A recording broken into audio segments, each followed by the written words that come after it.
অগস্টের শুরু থেকে বাংলাদেশে হিংসা চলছে, যাতে প্রাণ হারিয়েছে শতাধিক মানুষ। অনেক জায়গায় হিন্দুদের বাড়িঘর ও দোকানপাটকে লক্ষ্যবস্তু করে রীতিমতো ভেঙে গুঁড়িয়ে দেওয়া হয়েছে বলে খবর পাওয়া গেছে। জানিয়ে উদ্বিগ্নের সুর শোনা গিয়েছে প্রধানমন্ত্রীর মুখে। তবে সদ্য বাংলাদেশের নয়া সরকার তৈরির পর সেদেশের সরকার হিন্দুদের রক্ষার্থে উদ্যোগী হয়েছেন। বাংলাদেশে হিন্দুদের নিরাপত্তা নিশ্চিত করা হবে বলে খোদ বাংলাদেশের অন্তর্বর্তী সরকারের প্রধান মোহাম্মদ ইউনুস ফোনে প্রধানমন্ত্রীকে আশ্বস্ত করেছেন। কিন্তু কোথায় কি? সবই তো মিথ্যে প্রতিশ্রুতি। দুর্গাপূজায় ছুটি বাড়ানো হবে বলে 5 দিন কয়েক আগেই বাংলাদেশের অন্তর্বর্তী সরকারের ষষ্ঠ উপদেষ্টা সাংবাদিক সম্মেলন করে বলেছিলেন। কিন্তু তারপরেই সাকাওয়াতকে স্বরাষ্ট্র মন্ত্রক থেকে সরালেন ইউনুস সরকার। আর তাতেই তাদের হিন্দুদের নিয়ে মানসিকতা পরিষ্কার হয়ে গেছে। দিন কয়েক আগেই সাংবাদিক বৈঠকে স্বরাষ্ট্র উপদেষ্টা সাকাওয়াত জানান, স্বরাষ্ট্র মন্ত্রকের তরফে আসন্ন দুর্গাপুজোর কমপক্ষে 2 দিনের ছুটির সুপারিশ করা হবে। হিন্দুরা যাতে নিরাপদে জন্মাষ্টমী পালন করতে পারেন সেজন্য কড়া নিরাপত্তার বন্দোবস্ত করা হবে সরকারের তরফে। তিনি বলেন, দুর্গাপূজায় 2 বা 3 দিন ছুটি দিতে অসুবিধা কি? এই ছুটি তো শুধু তাদের জন্য নয়। তিনি সেদিনকে ঠিক কি বলেছিলেন, আগে সেটা শুনি। দুর্গাপূজা ওনাদের একটা সবচেয়ে বড় পূজা, ওনাদের না সারা বাংলাদেশে। এই আপনাদের যন্ত্রণা তো ঢুকতেও পারি না দুর্গাপূজার মণ্ডপের মধ্যে। হ্যাঁ, কিন্তু দুর্গাপূজার মণ্ডপে তো আপনার সারাদিন সকাল থেকে বিকাল থাকেন, ভালো ভালো খান। এই জন্য যাই হোক, আমি বলেছি যে যে যে আমার তরফ থেকে, এই মন্ত্রণালয়ের তরফ থেকে আমি স্ট্রংলি রেকমেন্ড করবো যে অন্তত দুর্গাপূজায় 3 দিন ছুটি হয়। 3 দিন না হলে মিনিমাম 2 দিন যেন ছুটি।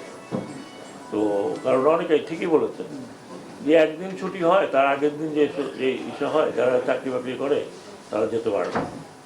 আমার এটা আমার মনে হয় খুব জেনুইন, কোনো ইনজেনুইন ব্যাপার না। তো আরও যেগুলো আছে ওনারা বলছেন সেগুলো ডেফিনেটলি আমি take up with the cabinet. আমি এখানে কথা বলে ওনাদের বিকালে চা খায় বিদায় দিলাম, তারপর ভুলে গেলাম। It was not going to there. এখানে ডিজি বিজিবি আছেন, হ্যাঁ, উনি আমার একদম মানে অনুস্তুল্য। উনি নিজে আমাকে বলেছেন ভলান্টিয়ারলি যে ওনাদের যে সামনে পূজা আছে, যেটা জন্মাষ্টমীর পূজাতে দরকার হলে বিজেপি যা দরকার নিরাপত্তা, একদম নিবিড় নিরাপত্তা না। আর আপনারা শোনেন 3 স্তর 4 স্তর, কোনো 4-5 স্তর নাই। নিবিড় নিরাপত্তা দিবে যাতে কোনো ধরনের কিছু না হয়। আমরা এখনই ডাইরেক্টিভ পাঠিয়ে দেবো ডিস্ট্রিক্টগুলোতে যে ডিসি সাহেবরা ওনারা দায়িত্ব নেবেন, যেখানে যেখানে হবে যতটুকু নিরাপত্তা দেওয়া দরকার।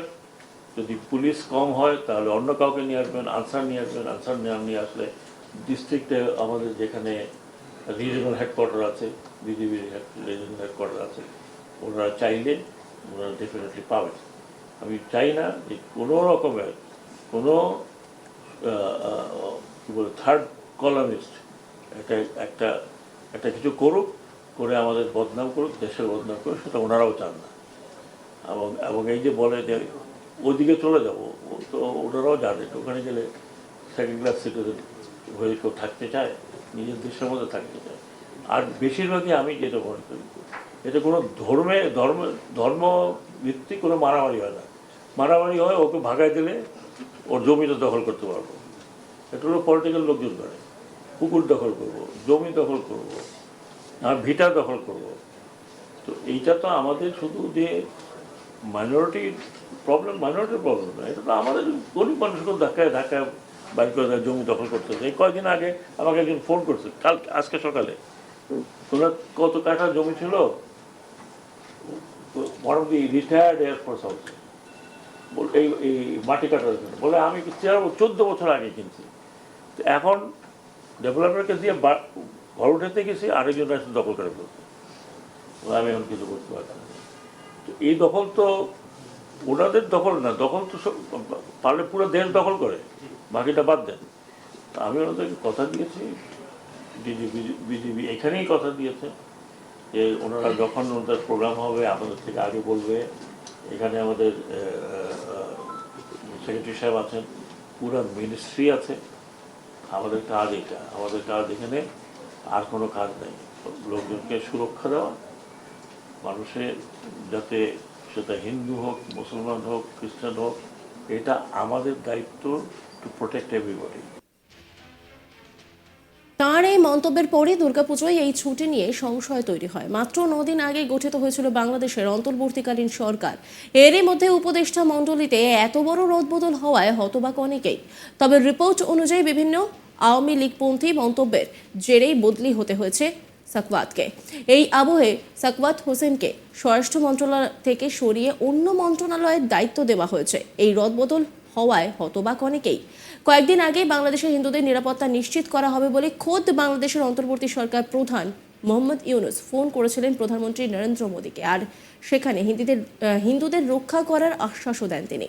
নিজের অফিসিয়াল এক্স হ্যান্ডেলে প্রধানমন্ত্রী লিখেছেন, অধ্যাপক মোহাম্মদ ইউনুসের সঙ্গে ফোনে কথা হলো, বর্তমান পরিস্থিতি মোকাবিলার বিষয়ে কথা হলো ওনার সঙ্গে। গণতান্ত্রিক, স্থায়ী, শান্তিপূর্ণ এবং প্রগতিশীল বাংলাদেশ গঠন করার জন্য বাংলাদেশের পাশে থাকবে ভারত। তিনি বাংলাদেশের হিন্দু এবং সকল সংখ্যালঘুদের আশ্বস্ত করার বিষয়ে জানিয়েছিলেন। 15 আগস্টে লালকেল্লা থেকে ভাষণে প্রধানমন্ত্রী মোদী বলেন, প্রতিবেশী দেশ হিসেবে বাংলাদেশে যা কিছু ঘটছে তা নিয়ে উদ্বিগ্ন হওয়া স্বাভাবিক। আমি আশা করছি দ্রুতই সেখানকার পরিস্থিতি স্বাভাবিক হবে। দেশবাসী চায় সেখানে সংখ্যালঘু হিন্দু সম্প্রদায়ের নিরাপত্তা নিশ্চিত করা হোক। ভারত সবসময় চায় আমাদের প্রতিবেশী দেশগুলো সুখ ও শান্তির পথ অনুসরণ করুক। শান্তির প্রতি আমাদের অঙ্গীকার আছে। আগামী দিনে বাংলাদেশের উন্নয়নের যাত্রার প্রতি আমাদের শুভ কামনা রইল, কারণ আমরা মানব জাতির কল্যাণের কথা ভাবি। মোদী বলেন, বাংলাদেশে যা কিছু হয়েছে তা নিয়ে প্রতিবেশী দেশ হিসেবে চিন্তা হওয়া স্বাভাবিক।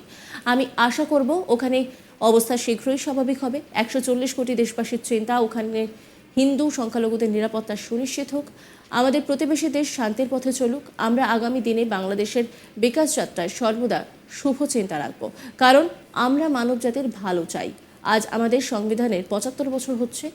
এই যাত্রায় দেশের ঐক্য, গণতন্ত্রকে মজবুত করার ক্ষেত্রে বড় ভূমিকা রয়েছে। তারপরেই বাংলাদেশের এই ঘটনায় ফের যে সংখ্যালঘুদের নিয়ে উদ্বেগ বাড়ল তা বলবার অপেক্ষা রাখে না।